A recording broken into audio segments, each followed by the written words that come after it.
ماضی میں حکومتیں گرانے، فون ٹیپنگ، مخالفین کو اٹھانے میں اپنا کردار ادا کرنے والا کردار بریگیڈیئر ریٹائرڈ امتیاز بلّہ نشان عبرت بن گیا۔ جائیداد کے جھگڑے پر بیٹے نے پولیس بلا کر گھر سے نکال دیا اور سامان باہر پھینک دیا۔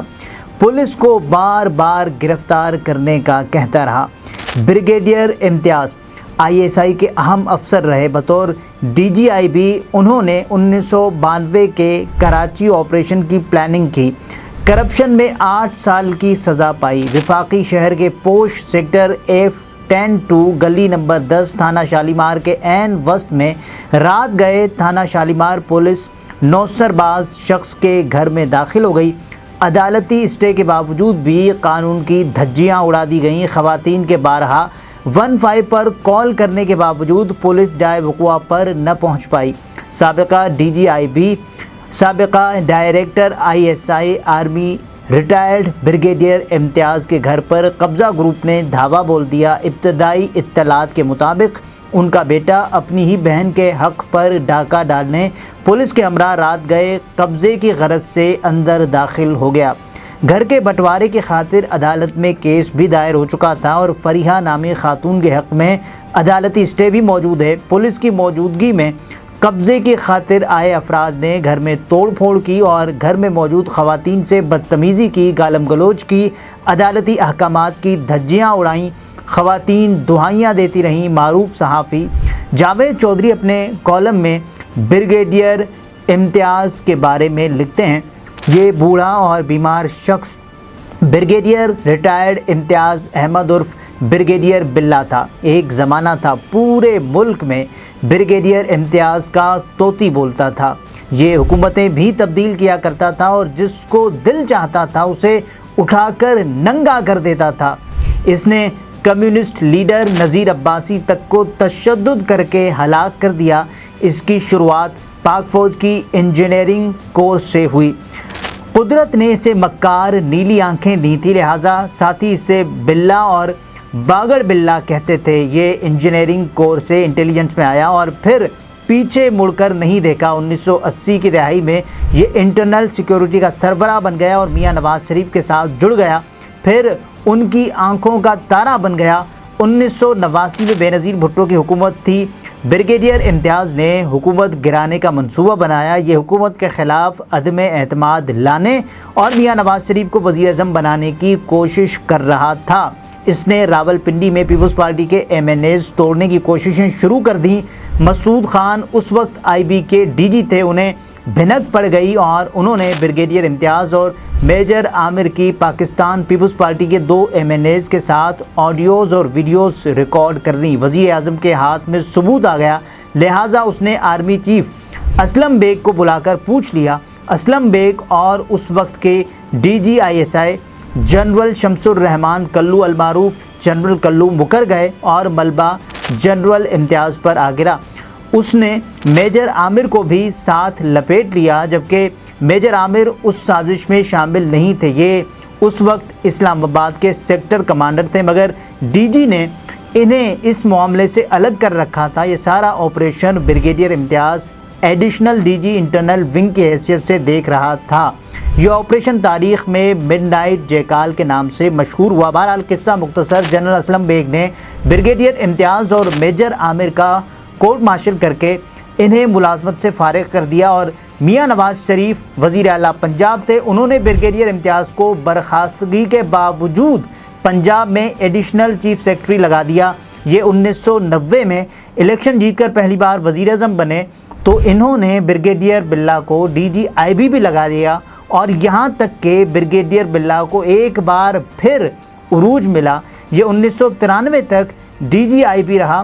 میں ان دنوں تازہ تازہ اسلام آباد آیا تھا۔ میں نے اپنی آنکھوں سے اس شخص کا کر و فر اور جلال دیکھا۔ بڑے بڑے نامی گرامی وزراء اس کے دفتر کے باہر بیٹھے رہتے تھے۔ اقتدار اور طاقت کی گنگا اس کی میز کے نیچے بہتی تھی اور یہ خود بھی اس میں غسل کرتا تھا اور اپنے دوست احباب کو بھی ڈبکیاں لگواتا تھا۔ بہرحال قصہ مزید مختصر، 1994 میں بے نظیر بھٹو دوبارہ آ گئیں اور بریگیڈیئر ایک بار پھر پھنس گیا۔ 2001 میں جنرل مشرف نے نیب بنایا، بریگیڈیئر بلّہ بھی اس کی زد میں آ گیا۔